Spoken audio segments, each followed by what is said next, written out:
왕족의 신분에서 하루아침에 도망자가 된 을불은 자신을 죽이려는 자객들을 피해 지륵 같은 늪지대로 숨어들었습니다.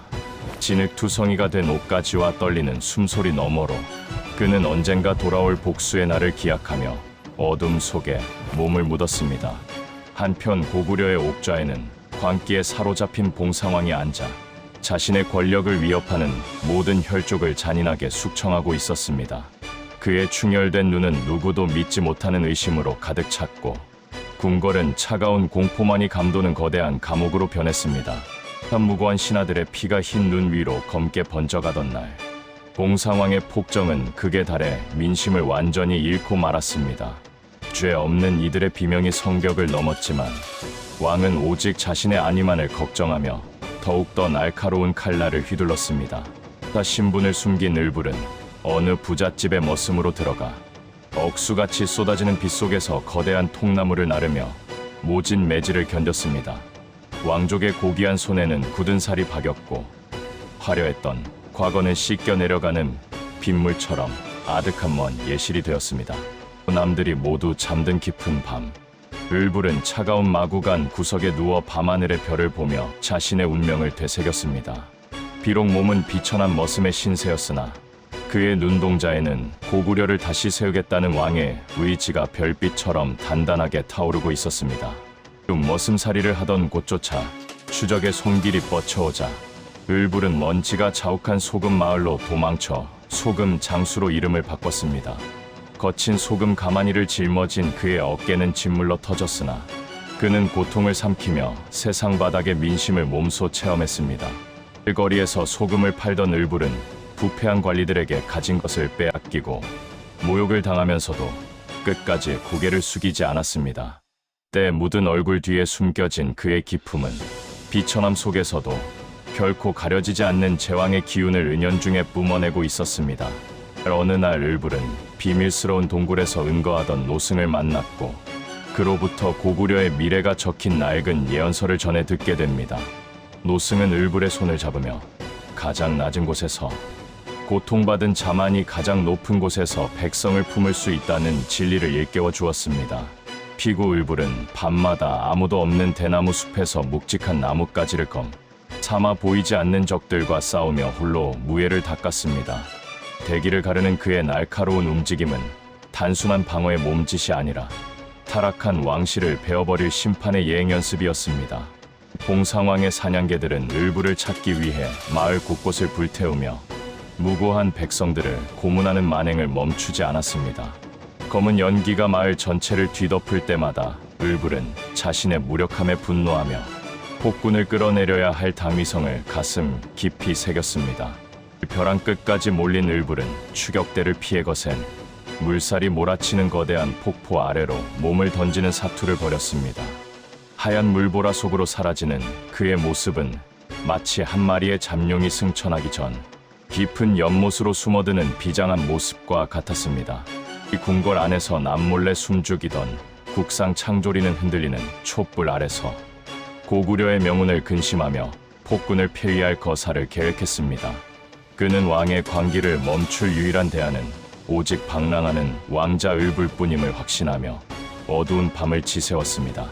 창조리와 뜻을 함께한 대신들은 인적, 드문 산사에서 비밀리에 모여 고구려의 새로운 태양을 맞이하기 위한 맹약을 맺었습니다.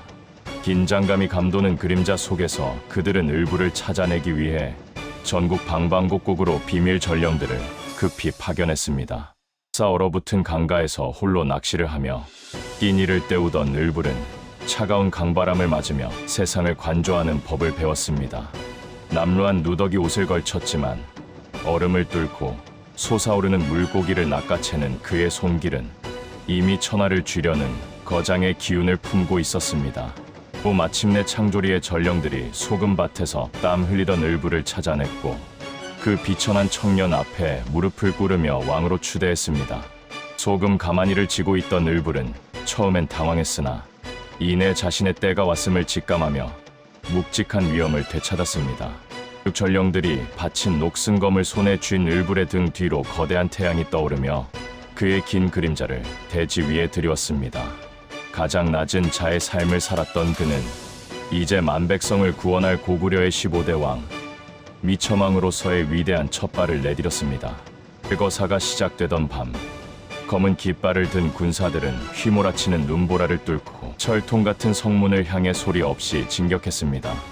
백성들의 묵인 아래 성문은 안에서 열렸고 고구려의 새로운 역사를 쓰려는 자들의 발소리가 눈 덮인 광장을 가득 메웠습니다. 자신의 침소에서 거울을 보던 몽상왕은 거울 속에 비친 자신이 일그러진 얼굴이 흡사 괴물과 같음을 깨닫고 발작을 일으켰습니다. 성 밖에서 들려오는 함성 소리는 그가 쌓아온 폭정의 성벽이 모래성처럼 허물어지고 있음을 알리는 조종과 같았습니다.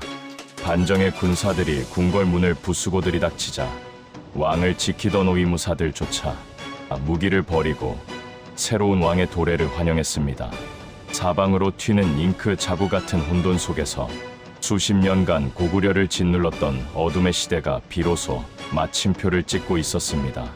모든 권력을 잃고 홀로 남겨진 봉상왕은 핏빛으로 물든 노을 아래 궁궐의 높은 난간에 서서 타오르는 도성을 내려다보았습니다. 백성을 버린 왕에게 남은 것은 오직 차가운 바람뿐이었고 그는 뒤늦은 후회와 함께 자신의 비참한 종말을 직면했습니다. 봉상왕은 스스로 목숨을 끊어 비운의 생을 마감했고 그의 아들들 역시 권력의 소용돌이 속에서 슬픈 운명을 피하지 못했습니다. 무거운 먹빛으로 가득 찬 이 비극적인 결말은 지도자가 덕을 잃었을 때 마주하게 되는 가장 참혹한 교훈으로 남았습니다. 일불은 화려한 왕의 정복 대신 소박한 흰 옷을 입고 백성들의 환호 속에 조용히 궁궐의 문을 통과했습니다.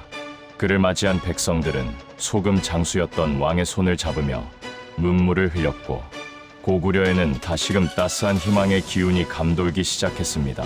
한 미천왕의 즉위식은 화려함보다는 엄숙함 속에서 치러졌으며 옥저에 앉은 그의 얼굴에는 고된 방랑의 세월이 남긴 상처가 고스란히 남아 있었습니다. 그는 왕관의 무게보다 백성의 고통을 먼저 생각하며 강한 고구려를 향한 대장정의 시작을 선포했습니다. 미천왕은 즉시 군대를 재정비하여 대륙의 거센 풍랑에 맞설 수 있는 강력한 개마무사와 보병 부대를 직접 훈련시켰습니다. 아침 햇살을 받아 번뜩이는 수만 개의 창날은 더 이상 외세에 굴복하지 않겠다는 고구려의 단호한 의지를 증명하고 있었습니다. 기회를 엿보던 미천왕은 한사군의 잔재인 낙랑과 대방을 몰아내기 위해 직접 선두에서 말을 달리며 대규모 정복 전쟁을 감행했습니다. 전장을 누비는 그의 검기는 거침없었고 고구려의 철갑 비병은 거대한 파도처럼 적의 진영을 압도하며 진격했습니다. 마침내 미천왕은 수백 년간 한반도 북부를 지배하던 중국 군현의 인장을 제 손으로 부수며 외세의 잔재를 완전히 청산했습니다. 산산조각이 나는 인장 조각들과 함께 고구려는 진정한 자주의 길을 걸었으며 영토는 사방으로 뻗어나갔습니다. 전쟁 후 미천왕은 무너진 성벽을 재건하고 황무지를 개간하여 굶주린 백성들이 다시 정착할 수 있도록 온 힘을 쏟았습니다. 소금 장수 시절의 경험을 바탕으로 시장의 질서를 바로잡으니 도성은 다시 활기를 띠었고 백성들의 노랫소리가 끊이지 않았습니다. 거대한 압록강 줄기를 내려다보며 미천왕은 서쪽 요동 땅을 향해 새로운 정복의 꿈을 그리는 정복군주의 기계를 보여주었습니다. 그의 시선은 단순히 영토를 넓히는 것에 머물지 않고 고구려가 천하의 중심이 되는 원대한 미래를 향하고 있었습니다. 후 세월이 흘러 노년의 미천왕은 집무실에 앉아 자신의 방랑 시절을 기록하며 부대 왕들이 명심해야 할 통치 철학을 정리했습니다. 그의 주름진 얼굴에는 바닥에서 정상에 오른 자만이 가질 수 있는 깊은 지혜와 자비로운 카리스마가 공존했습니다. 고구려의 상징인 삼조고는 미천왕이 넓혀놓은 광활한 대륙 위를 비상하며 제국의 전성기가 멀지 않았음을 하늘에 알렸습니다. 사방으로 뻗은 가도로를 따라 고구려의 위엄은 천하에 떨쳐졌고 나라의 기틀은 반석 위에 올라섰습니다. 미천왕이 서거한 후 백성들은 거대한 석실묘를 세워 그들의 진정한 어버이였던 영웅의 넋을 기리고 영원한 안식을 빌어주었습니다.